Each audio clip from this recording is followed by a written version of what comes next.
Assalamu alaikum everyone. In today's lecture we are going to discuss about the free radicals. तो इस chapter में हम लोगों ने क्या कंटेंट कवर करना है, तो हम सबसे पहले इसकी डेफिनेशन देखेंगे और देखेंगे कि ये कहाँ से प्रोड्यूस हो रही हैं। सेकंड चीज़ नंबर पे हम लोगों ने इसकी प्रॉपर्टीज़ को डिस्कस करना है। थर्ड पे हम देखेंगे कि इसका स्ट्रक्चर क्या है और प्रिपरेशन को डिस्कस करने वाले हैं। इसके देखने वाले हैं कि फ्री रेडिकल्स कौन से रिएक्शंस के अंदर जाते हैं और उन सब रिएक्शन का मैकेनिज़्म क्या है। इसके बाद हम लोग रेडिकल इनहिबिटर्स के बारे में डिस्कस करने वाले हैं। We also discuss the method to detect free radicals और एंड में हम एप्लीकेशंस को डिस्कस करेंगे। सो अब हम लोग फ्री रेडिकल की डेफिनेशन को देखते हैं कि वो उसकी डेफिनेशन क्या है। So any molecular species capable of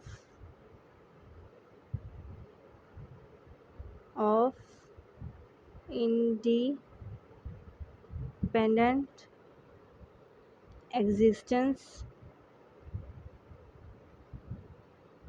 containing unpaired electrons in atomic orbital is called as free radicals. So ये free radicals की definition हो गई है। अब मैं आप लोगों को ये डेफिनेशन समझा देती हूँ कि इसमें मीनिंग क्या है। तो यहाँ हम लोगों ने सबसे पहले लिखा कि any molecular species. Molecular species से क्या मुराद है कि ये कोई भी एटम हो सकता है, ये कोई भी मॉलिक्यूल हो सकता है और ये कोई भी आयन हो सकता है। ठीक है, तो फ्री रेडिकल्स एटम की फॉर्म में भी हैं, मॉलिक्यूल्स की फॉर्म में भी हैं, आयंस की फॉर्म में भी हैं। बट एक जो दो इसके लिए कंडीशंस हैं कि उस फ्री रेडिकल में ये चीज़ होनी चाहिए। एक उस वो कैपेबल हो इंडिपेंडेंट एग्जिस्टेंस का, मतलब वो अकेला रह सके। सेकंड चीज़ यह है कि उसके पास अनपेयर्ड इलेक्ट्रॉन्स होने चाहिए उसके एटॉमिक ऑर्बिटल के अंदर। अगर ये दो शर्तें उसकी पूरी होती हैं तो हम उसको फ्री रेडिकल्स कहेंगे। ये मॉलिक्यूलर स्पीशी का मतलब ये था। अब फ्री रेडिकल्स के ऊपर आपको पता है कि चार्ज होता है, तो इनके ऊपर कौन कौन सा चार्ज हो सकता है। फ्री रेडिकल्स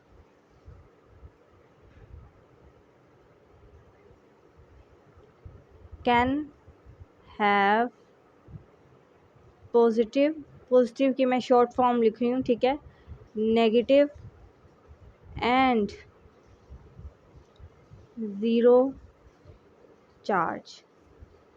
तो इनके ऊपर क्या होगा, पॉजिटिव चार्ज भी हो सकता है, नेगेटिव चार्ज भी हो सकता है और ज़ीरो चार्ज भी हो सकता है। ठीक है, अब हम इसकी थोड़ी सी एक और प्रॉपर्टी देख लेते हैं कि क्योंकि इसके पास अनपेयर्ड इलेक्ट्रॉन है, इट इज़ वेरी रिएक्टिव। बहुत ज़्यादा रिएक्टिव होते हैं, बहुत विग्रेसली अपना रिएक्शन शो कर देते हैं। अब रिएक्टिव का मतलब क्या है कि ये क्या होंगे, अनस्टेबल होंगे। जो चीज़ अनस्टेबल होती है वो बहुत जल्दी रिएक्ट कर देती है, तो इसलिए ये रिएक्टिव हैं और अनस्टेबल हैं। और ये दोनों चीज़ें क्यों हैं, due to un sorry unpaired electrons. यही अनपेयर्ड इलेक्ट्रॉन्स जो इसके एटॉमिक ऑर्बिटल में हैं, उन्हीं की वजह से ये बहुत ज़्यादा जल्दी रिएक्शन शो कर देते हैं और अनस्टेबल हैं। ठीक है, इनको हम लोग क्या दूसरा क्या कह सकते हैं, they can also be called as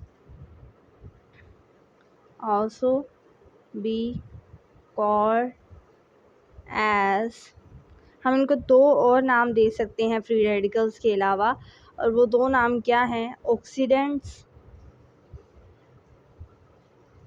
और दूसरा है रिडक्टेंस। और ये दो नाम हमने इनसे क्यों दिए हैं, ठीक है। ऑक्सीडेशन का मतलब होता है इलेक्ट्रॉन्स दे देना, रिडक्शन का मतलब होता है इलेक्ट्रॉन ले लेना। हमने इसको ये नाम क्यों दिया है, क्योंकि इनके पास भी एबिलिटी है कि इलेक्ट्रॉन को डोनेट भी कर सकते हैं, ये इलेक्ट्रॉन को रिसीव भी कर सकते हैं। दे कैन रिसीव और डोनेट इलेक्ट्रॉन्स। सो इलेक्ट्रॉन्स की मैं शॉर्ट फॉर्म लिख रही हूँ, सो आप लोगों को पता लग गया होगा।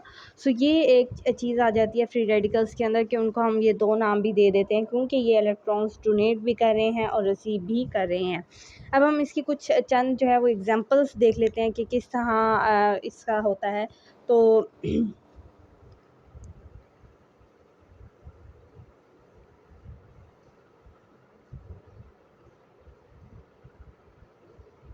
एग्जाम्पल्स हम लोग देख रहे हैं। सो हम इसकी एलिफेटिक एग्जाम्पल भी देखेंगे और एरोमेटिक एग्जाम्पल भी देखेंगे इसकी फ्री रेडिकल्स की। दो एग्जाम्पल्स मैं आप लोगों को दूंगी, आप इससे ज़्यादा भी लिख सकते हैं। सो आपने जब भी फ्री रेडिकल बनाना है तो आप जैसे ये एक मैंने मॉलिक्यूल उठा लिया है CH3 का। तो वैसे तो मीथेन होता है CH4, लेकिन अब मैं वही मीथेन बनाने लगी हूँ आप लोगों के सामने। CH4 हो गया, ठीक है। अब क्या करना है कि अगर ये फ्री रेडिकल नहीं है, ठीक है, अब हमने इसको फ्री रेडिकल बनाना है तो क्या करेगा, ये या तो रिसीव करेगा या डोनेट करेगा इलेक्ट्रॉन। अब मैं यहाँ पर आपको इलेक्ट्रॉन डोनेट करते हुए दिखाती हूँ।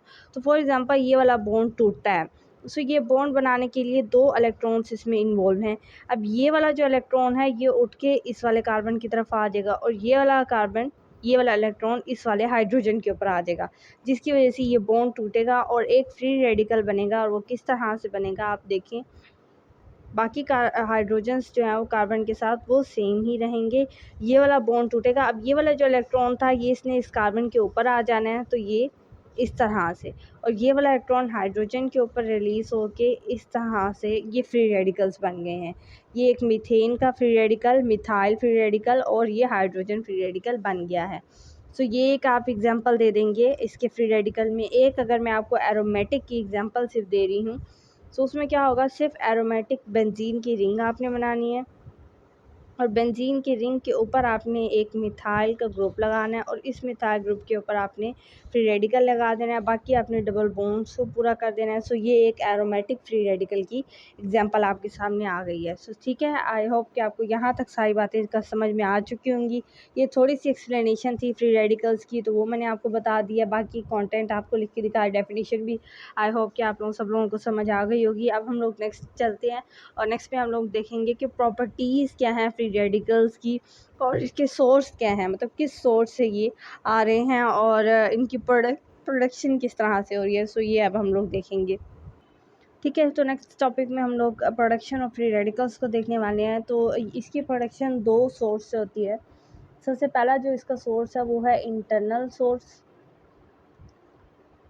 अच्छा, ये इंटरनल सोर्स कहाँ से है, ह्यूमन बॉडी का इंटरनल सोर्स है।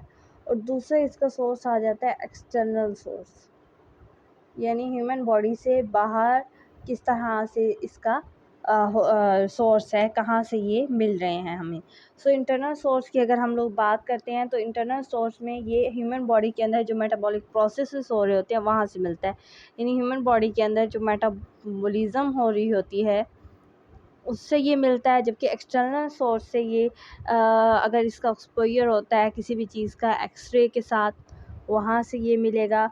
ओजोन के साथ अगर किसी चीज़ का एक्सपोजर हो जाए तो वहाँ से भी। अच्छा, सिगरेट और जो स्मोक वगैरह की चीज़ें हैं वहाँ से भी ये हमें फ्री रेडिकल्स देखने को मिलते हैं, स्मोकिंग में भी।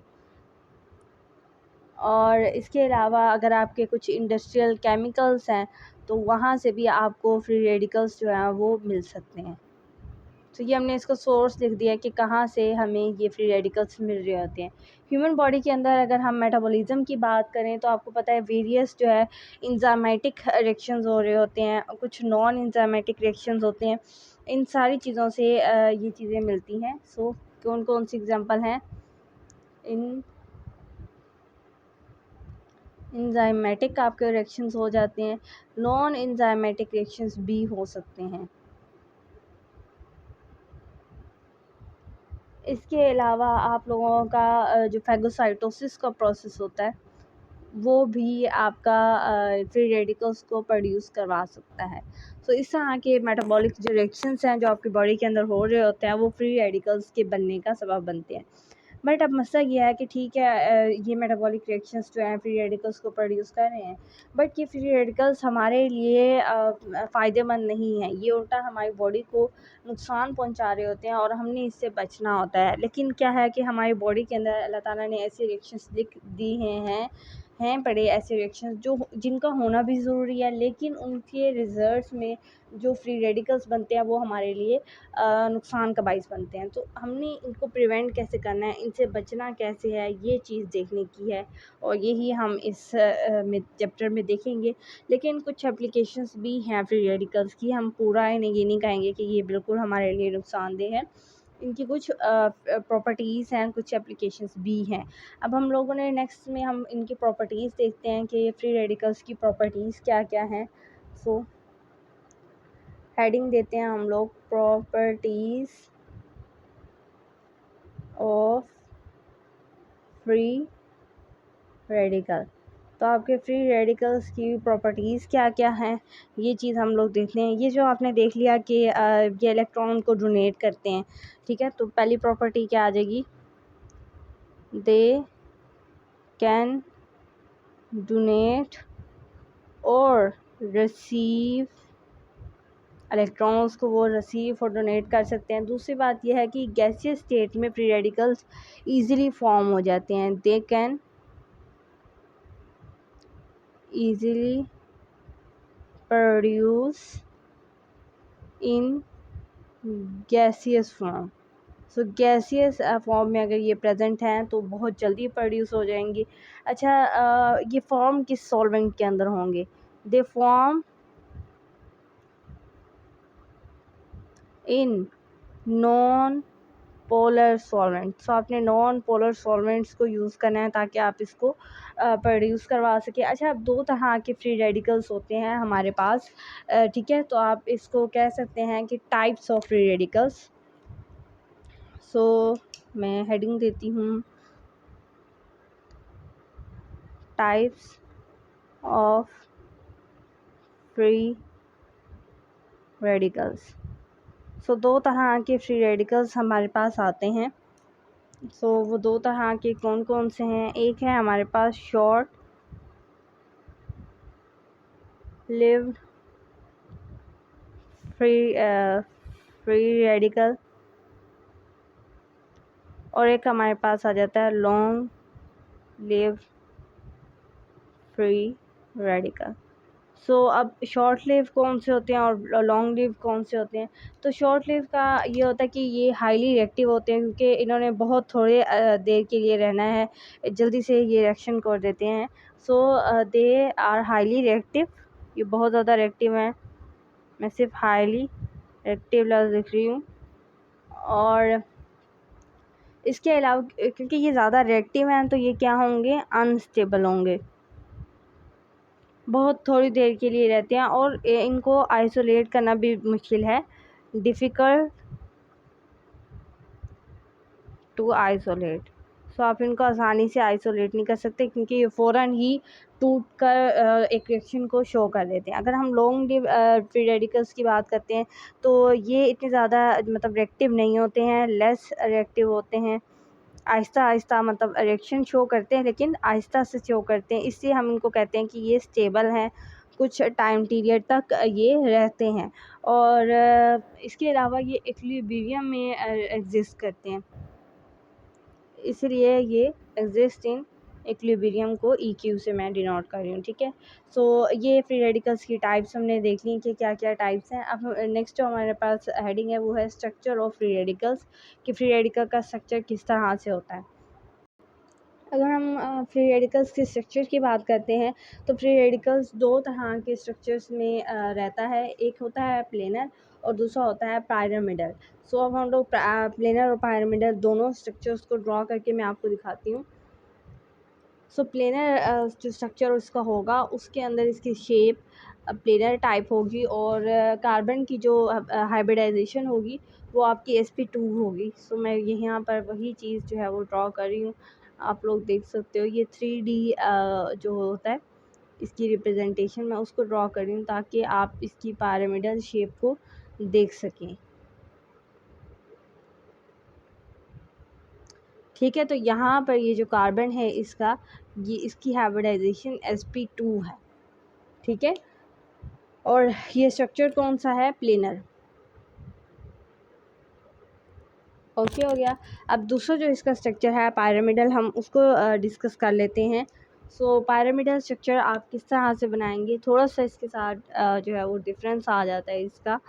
और ये 3D मैं स्ट्रक्चर इसका ड्रॉ कर रही हूँ, तो आप भी इसका वही ड्रॉ कीजिएगा अपनी कॉपीज़ के ऊपर।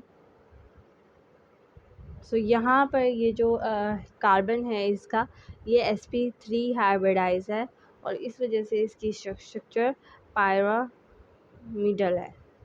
सो ये दो स्ट्रक्चर्स होती हैं फ्री रेडिकल्स की, प्लेनर और पिरामिडल, और ये मैंने आपको ड्रॉ करके भी दिखा दिया। ठीक है, नेक्स्ट पार्ट पे हम लोगों ने डिस्कस करना है कि फॉर्मुलेशन किस तरह से होती है आपकी फ्री रेडिकल्स की, और मतलब इनकी प्रोडक्शन किस तरह है, कौन कौन से रिएक्शंस हैं और उनका मैकेनिज़्म क्या है। सो हम यहाँ पर राइट अप करेंगे प्रोडक्शन ऑफ फ्री रेडिकल। सो आप लोगों ने याद रखना है कि हमेशा जब भी फ्री रेडिकल्स की प्रोडक्शन की बात करेंगे तो ये होमोलिटिक क्लीवेज की वजह से होता है, और वो भी कोवलेंट बॉन्ड की। तो इसकी प्रोडक्शन किस तरह हो रही है, आप क्या करेंगे, होमोलिटिक क्लीवेज होगी फ्री कोवलेंट बॉन्ड्स की।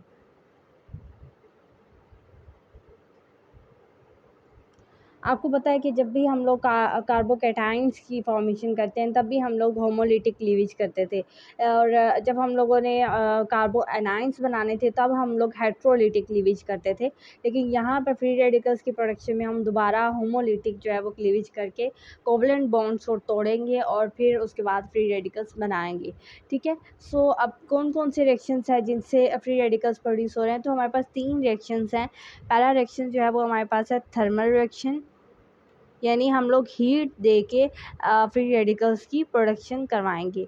दूसरा है फोटोकेमिकल रिएक्शंस, तो इसके नाम से इंडिकेट हो रहा है कि हम लोगों ने लाइट को यूज़ करना है, और लाइट को यूज़ करके डिफरेंट स्ट्रॉन्ग फ्रिक्वेंसी की लाइट जो है वो हम इसके ऊपर डालेंगे और फ्री रेडिकल्स की प्रोडक्शन करवाएंगे। और तीसरा जो मेथड है वो हमारे पास रिडॉक्स रिएक्शन का मेथड है कि हम ऑक्सीडेशन रिडक्शन रिएक्शन की मदद से फ्री रेडिकल्स प्रोड्यूस कराएंगे। वैसे मैंने आपको पहले भी बता दिया कि फ्री रेडिकल्स क्योंकि इलेक्ट्रॉन डोनेट भी कर सकते हैं, रिसीव भी कर सकते हैं, इसलिए वो रिडॉक्स रिएक्शन के ज़रिए भी प्रोड्यूस हो सकते हैं। सो अब हम इन तीनों रिएक्शंस के मैकेनिज्म को डिस्कस करेंगे कि किस तरह थर्मल रिएक्शन से प्रोड्यूस हो रहा है। एग्जाम्पल्स भी मैं आपको दूँगी, साथ साथ इसकी हम ऑर्डर ऑफ स्टेबिलिटी को भी देखेंगे कि किस तरह और कौन सा जो फ्री रेडिकल है, मतलब tertiary free radical, primary free radical, इस तरह के रेडिकल में कौन सा सबसे ज़्यादा स्टेबल होगा। ठीक है, तो अब हम सबसे पहले जो हम स्टार्ट करने वाले हैं reaction, that is thermal reaction. So heading हम लोग इसकी दे देते हैं, सो थर्मल रिएक्शन। सो थर्मल रिएक्शन में आप लोगों ने टेम्परेचर जो रखना है वो 500 से ऊपर का रखना है। सो थर्मल रिएक्शन में आप लोगों ने क्या करना है कि आपने हाई मॉलिक्यूलर वेट, मैं शॉर्ट फॉर्म में लिख रही हूँ, हाई मॉलिक्यूलर वेट अल्केन्स जो होंगे, या आप कुछ और भी ले सकते हैं, आपने उसको ब्रेक डाउन करना है किसमें, स्मॉलर अल्केन्स के फ्रेगमेंट्स के अंदर। और आप यहाँ पर टेम्परेचर दोगे 500 डिग्री सेंटीग्रेड से भी ऊपर का टेम्परेचर आप दे सकते हो। और एक और शर्त है इसकी कि आप ऑक्सीजन की एब्सेंस में दोगे, ऑक्सीजन एब्सेंस, और फिर आप स्मॉलर अल्केन्स में कन्वर्ट कर रहे हो, तो ये स्मॉलर अल्केन्स असल में फ्री रेडिकल्स ही होंगे। सो इसको आप दूसरा भी नाम दे सकते हैं थर्मल रिएक्शन की बजाय, इसको आप थर्मल क्रैकिंग भी कह सकते हैं। क्रैक हो रहा है ना, एक बड़े मॉलिक्यूल को हम एक छोटे मॉलिक्यूल्स में कन्वर्ट कर रहे हैं, सो इस चीज़ को हम लोग थर्मल क्रैकिंग कहते हैं। अब हम इसकी एग्जांपल देख लेते हैं कि थर्मल रिएक्शंस की एग्जांपल्स क्या हैं, और हम लोग देखते हैं किस तरह से फ्री रेडिकल इससे प्रोड्यूस होता है। सो एग्जाम्पल में इसकी सबसे पहले जो एग्जांपल आती है that is about refining of crude fining of crude petroleum, कि आपको पता है कि जो पेट्रोल होता है अब वो क्रूड फॉर्म में होता है और फिर हम उसको रिफ़ाइन करके यूज़ करते हैं। सो जब भी हम इसको रिफ़ाइनिंग करते हैं तो थर्मल क्रैकिंग करते हैं और इससे फ्री रेडिकल्स भी प्रोड्यूस हो सकते हैं। सो अब किस तरह से फ्री रेडिकल्स प्रोड्यूस होंगे ये हम लोग अभी इस एग्जांपल में देखते हैं। आप फ़र्ज़ करें आपके पास बेंज़ाइल पेरोक्साइड्स है, यहाँ हम पेरोक्साइड से फ्री रेडिकल्स प्रोड्यूस करने वाले हैं। सो बेंज़ाइल पेरोक्साइड का फार्मूला क्या होता है और किस तरह से इसका स्ट्रक्चर होता है, तो आप ये देख सकते हो कि यहाँ पर बेंजीन का रिंग और उसके साथ ये वाले ग्रुप्स जो होंगे वो अटैच होंगे और यहाँ पर भी दूसरा बेंजीन बेंजीन का रिंग आ गया है। अब इसी को हम लोगों ने क्या करना है, हीट करना है 100 डिग्री सेंटीग्रेड के ऊपर। आप इसको हीट करोगे और आपके पास फ्री रेडिकल्स प्रोड्यूस होंगे। अब किस तरह से फ्री रेडिकल्स प्रोड्यूस होंगे, एक्चुअली जो बॉन्ड टूटेगा वो ये वाला बॉन्ड टूटेगा। अब ये बॉन्ड किससे बना था, 2 इलेक्ट्रॉन से। ये वाला इलेक्ट्रॉन उठ के जाएगा इस कार्बन के ऊपर और ये वाला इलेक्ट्रॉन इस कार्बन के ऊपर जाएगा। अब आपने एक चीज़ नोट की होगी कि मैं जब एक इलेक्ट्रॉन को भेज रही हूँ तो एरो हाफ ड्रॉ कर रही हूँ। मैं कैसे एरो ड्रॉ कर रही हूँ, ऐसे वाला एरो, ठीक है। मैंने ऐसे फुल एरो नहीं ड्रॉ किया है। सो आप लोगों ने ये चीज़ माइंड में रखनी है कि आपने हमेशा फ्री रेडिकल्स को जब आपने ट्रांसपोर्ट करना है आपने इस तरह का एरो ड्रॉ करना है। ये एरो आपका गलत हो जाएगा, आपके नंबर कट जाएंगे। सो एग्जामिनर इन्हीं बातों को नोट करता है और यही देख के कहता है कि स्टूडेंट ने तैयारी की है या नहीं की है। सो इस चीज़ का आपने लाजमी ख्याल रखना है। अब ये बॉन्ड टूटेगा और सॉरी इसके अंदर आप रिंग भी ड्रॉ कर देंगे। सो अब किस तरह से 2 फ्री रेडिकल्स हमारे पास बनेंगे और वो इस तरह से होंगे। बेंजीन की वही रिंग आपने ड्रॉ कर लेनी है, इसके साथ C डबल बॉन्ड O और O और यहाँ पर ये इलेक्ट्रॉन यहाँ पर आ गया था तो वही इलेक्ट्रॉन आप यहाँ पर ऐसे फ्री रेडिकल दिखा देंगे। सो ये एक फ्री रेडिकल बन गया। अब दूसरा फ्री रेडिकल भी बिल्कुल यही होगा। सो हम इसको ब्रैकेट में बंद करके हम लिख देंगे 2, नीचे यहाँ आपने 2 लिख देना है। तो इसका मतलब 2 इस तरह के फ्री रेडिकल्स बने हैं। अब ये यहाँ जाके भी स्टेबल नहीं है, आपको पता फ्री रेडिकल है तो ये फ़ौरन रिएक्शन शो करेगा और किसी भी तरह अपने आप को स्टेबल करने की कोशिश करेगा। सो यहाँ पर ये वाला ऑक्सीजन जो होगा ये अपना फ्री रेडिकल्स इसके साथ इस कार्बन के साथ डोनेट कर देगा और ख़ुद को CO2 की फॉर्म में रिलीज़ करवाएगा। सो यहाँ से अगेन क्या होगा कि CO2 गैस की फॉर्म में रिलीज़ हो जाएगा और बाकी बचेगा ये बेंजीन रिंग, बेंजीन का रिंग और बेंजीन के रिंग के ऊपर आपके पास यहाँ वाले कार्बन के ऊपर फ्री रेडिकल आ जाएगा। तो ये इस तरह से थर्मल क्रैकिंग हो रही है और फ्री रेडिकल्स की प्रोडक्शन हो रही है। तो आप लोगों ने देखा कि किस तरह हम टेम्परेचर के ज़रिए से हम लोग थर्मल क्रैकिंग के अंदर जा रहे हैं। ये तो पहली एग्जांपल मैंने आपको दी ना कि पेरोक्साइड किस तरह से जा रहे हैं। अब हम एक और एग्जांपल देख सकते हैं एज़ो कंपाउंड्स की। आपको पता है एज़ो कंपाउंड्स वो होते हैं जिनके अंदर 2 नाइट्रोजन एटम होते हैं और दोनों नाइट्रोजन एटम्स के दरमियान में एक ट्रिपल बॉन्ड होता है। सो अब हमने उसको देखना है कि वो किस तरह से फ्री रेडिकल्स प्रोड्यूस करवाता है, तो वो आप इसी और एग्जांपल एक दे सकते हैं, ठीक है। तो पहली एग्जांपल हमने कर ली है, अब हम दूसरी एग्जांपल को देखते हैं। सो दूसरी एग्जांपल हमारे पास आ जाती है एज़ो कंपाउंड की और ये किस तरह के कंपाउंड्स होते हैं ये मैंने आपको पहले ही बता दिया है। अब हम इसकी जस्ट एग्जांपल स्टार्ट करते हैं। तो एज़ो कंपाउंड्स कौन से होते हैं, जिनमें 2 नाइट्रोजन एटम हो और दोनों नाइट्रोजन के दरमियान में डबल बॉन्ड हो। अब आपने इसकी साइडों पे कोई भी R ग्रुप लगा देना है। सो फॉर एग्जांपल मैं लगा देती हूँ CH3 बॉन्ड, यहाँ पर भी CH3। सो अब हमने इसकी फ्री रेडिकल्स बनाने हैं, तो किस तरह बनेंगी, वही हम टेम्परेचर देंगे और यहाँ पर आप टेम्परेचर देंगे 300 डिग्री सेंटीग्रेड और उस पर आप हीट करेंगे। अब क्या होगा कि यहाँ पर ये ट्रिपल बॉन्ड नहीं टूटेगा, ये वाला और ये वाला बॉन्ड टूटेगा। अब वही होगा इलेक्ट्रॉन्स का ट्रांसफ़र। यहाँ 2 इलेक्ट्रॉन्स थे, ये इलेक्ट्रॉन्स हाफ एरो ड्रॉ करना है, ये याद लाजमी बात याद रखनी है आप लोगों ने। ये इलेक्ट्रॉन यहाँ पर और ये वाला इलेक्ट्रॉन यहाँ पर, और अब आप फ्री रेडिकल इजीली बना सकते हो। तो यहाँ पर कितने CH3 के 2 रेडिकल, तो 2CH3। यहाँ एक इम्पॉर्टेंट बात है जो आप नोट करेंगे, ये जो इलेक्ट्रॉन गया ये इस कार्बन के ऊपर गया है, इस वाले कार्बन के ऊपर, हाइड्रोजन के ऊपर ये नहीं गया। आपने कभी भी हाइड्रोजन के ऊपर ड्रॉ नहीं करना। तो यहाँ आप इधर फ्री रेडिकल ड्रॉ करोगे कभी भी। कुछ बच्चे होते हैं जो क्या लिख देते हैं CH3 यहाँ पर, ये गलत है। अगर कोई भी एग्जामिनर कहेगा, वो कुछ एग्जामिनर होते हैं जो इसको ठीक कर देते हैं, बट मोस्टली एग्जामिनर आपके इसको गलत कर देंगे। सो आपने हमेशा इस तरह से ड्रॉ करना है। और इसके बाद ये जो नाइट्रोजन गैस है, ये वाला इलेक्ट्रॉन आपस में बॉन्ड बना के और N2 गैस जो है वो हमारे पास रिलीज़ हो जाएगी, इवेपोरेट हो जाएगी, ठीक है। सो ये एक और मैंने एग्जांपल दे दी एज़ो कंपाउंड्स की। अब आप क्या करोगे कि आपने ग्रुपिंग जो अल्काइल ग्रुप है वो बढ़ा देने। मैंने यहाँ CH3 लगाया, अब आप इधर कोई और ग्रुप लगा के कर लो, एक और एग्जांपल आपकी बन जाएगी। सो मैं फॉर एग्जांपल एक और एग्जांपल आपको करवा देती हूँ। यहाँ हम लोग क्या करते हैं, यहाँ हम लोग एक और टर्शियरी जो मिथाइल ग्रुप होता है वो अटैच कर देते हैं, जैसे CH3। अब इसके फ्री रेडिकल कैसे बनेंगे, बहुत ही सिंपल है। ब्रांचिंग देख के आपने परेशान नहीं होना है, बिल्कुल सिंपल है। आपने बिल्कुल सिंपल वाले एग्जांपल को ही अपने जहन में लाना है। सबसे पहले थर्मल क्रैकिंग है, तो इसलिए हम लोग सबसे पहले इसको हीट अप करेंगे, ठीक है। इसको हीट किया और बॉन्ड वही टूटेगा, ये वाला वही इलेक्ट्रॉन का ट्रांसफ़र होगा। आप यहाँ पर यूँ कर देंगे, इसको यूँ कर देंगे, यहाँ से यूँ, यहाँ से यूँ गया, और फिर आप फ्री रेडिकल बनेंगे। सबसे पहले तो आप नाइट्रोजन गैस को निकाल दें, और तो गैस की फॉर्म में निकल गया। अब बाकी जो होगा वो कार्बन के, इस कार्बन के ऊपर बॉन्ड आएगा।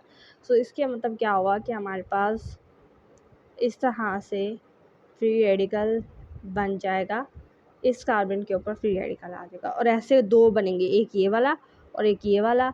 और इस तरह आप इसको ब्रैकेट में बंद करके आप लिख देंगे कि दो इस तरह के फ्री रेडिकल्स हमारे पास बनेंगे, ठीक है। ये मैंने आपको इस चीज़ की एग्जांपल सिखा दी। एक और अगर आप एग्जांपल करना चाहें, वो एज़ो कंपाउंड्स की नहीं है, वो ट्राई इथाइल लेड की एग्जांपल है। जैसे यहाँ पर आप PB लेड को हम लोग कहते हैं, इसके साथ 4 इथाइल ग्रुप अटैच है। ये तो मिथाइल ग्रुप की एग्जांपल मैंने दी थी ना, अब आप इथाइल ग्रुप अटैच करते जाओ, सब कुछ वही है। जो मर्ज़ी ब्रांच आ जाए, आप लोगों ने परेशान नहीं होना है, बस आप लोगों ने वही तरीका करना है जो मैंने आपको बताया है। वही हीट अप करेंगे आप इसको 200 डिग्री सेंटीग्रेड के ऊपर, और कोई सा भी जो है वो बॉन्ड टूट सकता है। लेकिन अगर आप मतलब पहले एक बॉन्ड टूटेगा, फिर दूसरा टूटेगा, फिर तीसरा टूटेगा, फिर चौथा टूटेगा, ठीक है ना। और एंड में ये पूरे 4 जो इथाइल ग्रुप हैं ये रिलीज़ हो जाएंगे in the form of what, 4C2H5 free radical, ठीक है। तो पहले ये वाला फ्री रेडिकल टूटा, ये वाला बॉन्ड इसके ऊपर, ये वाला बॉन्ड इसके ऊपर, और यहाँ से ऐसे, फिर ये वाला टूटा, फिर ये वाला टूटा, फिर ये वाला टूटा, इस तरह से ये टूट के ये बने हैं। और लेड जो हमारे पास होगा PB, वो ऐसे ही रिलीज़ हो जाएगा, ठीक है।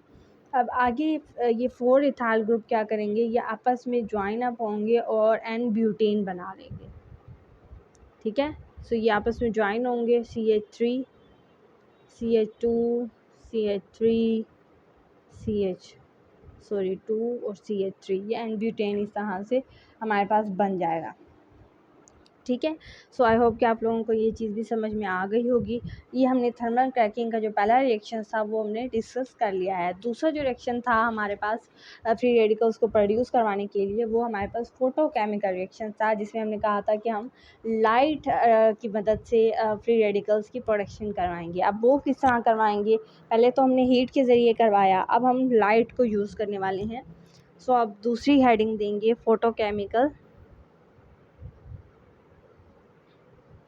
और chemical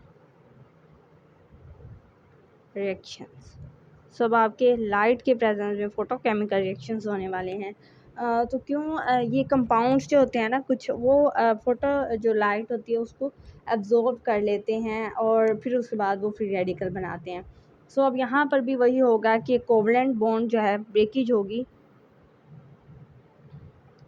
breakage of covalent bond in presence of light, और लाइट आप अल्ट्रा वायलेट भी कर सकते हैं, ठीक है। तो अब किस तरह से ब्लॉक होगा, और इसकी हम लोग एग्जांपल देख लेते हैं। फॉर एग्जांपल आपके पास एक कीटोन आता है, ठीक है, ये मैं एक कीटोन बना रही हूँ, ठीक हो गया।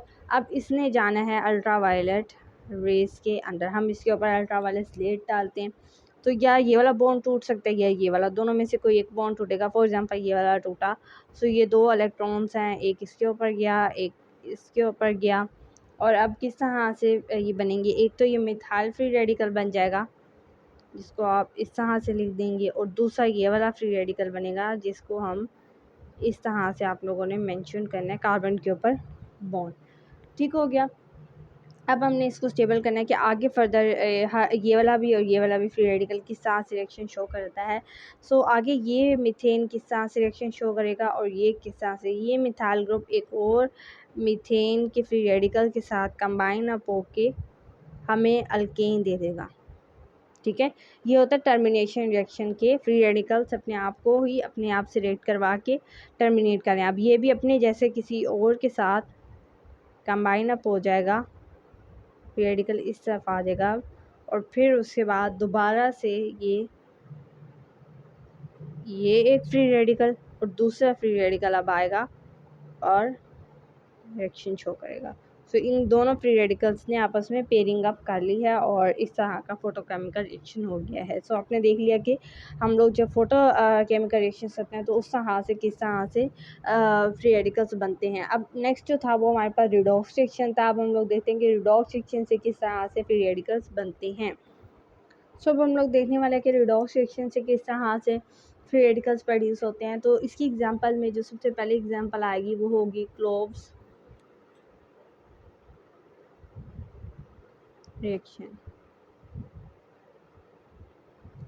सो आप लोगों को पता है कि क्लोव्स रिएक्शन क्या होता है कि इसमें डी कार्बोक्सिलेशन होती है कार्बोक्सिल ग्रुप की। सो यहाँ पर हम लोग देखते हैं क्या हो रहा होता है, यहाँ पर डी कार्बोक्सिलेशन होती है कार्बोक्सिलिक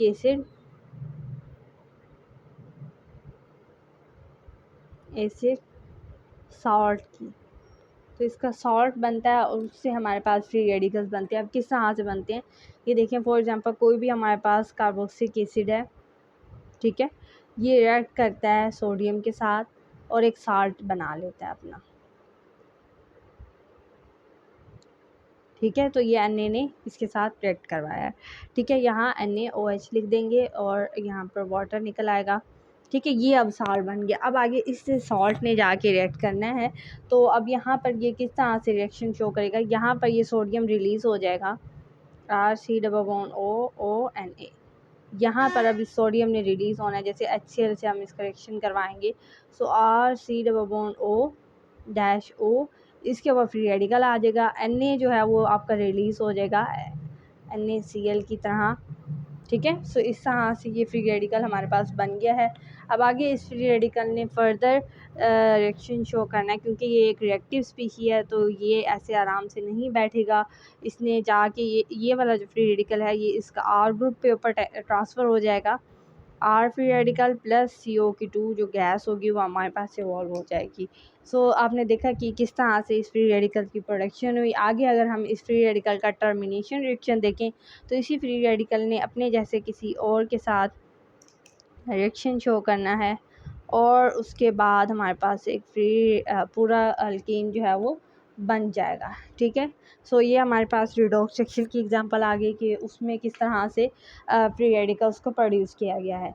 तो that was all about the today's lecture. Next lecture में हम लोगों ने स्टेबिलिटी ऑफ फ्री रेडिकल्स को डिस्कस करेंगे और भी डिफरेंट जो टॉपिक्स हैं जो मैंने आपको दिखाए हैं कि कंटेंट में हम कवर करेंगे, वो सारे टॉपिक्स जो हैं वो आपको नेक्स्ट पार्ट वीडियो में मिल जाएंगे। सो ये पहला पार्ट था और उसके बाद आपको नीचे ही दूसरा पार्ट, तीसरा पार्ट, इसका हर पार्ट आपको मिल जाएगा। ठीक है, so that was all about today's lecture. I hope कि आप लोगों को सारी चीज़ें कवर हो गई होंगी। अगर आपको फिर भी कोई भी प्रॉब्लम है या कोई भी क्वेश्चन है तो आप मुझसे कमेंट सेक्शन में लिखिए, मैं आपको उसको ज़रूर आंसर दूँगी। So keep watching my videos and also like it and subscribe my channel to watch other videos and take care of yourself. Allah Hafiz.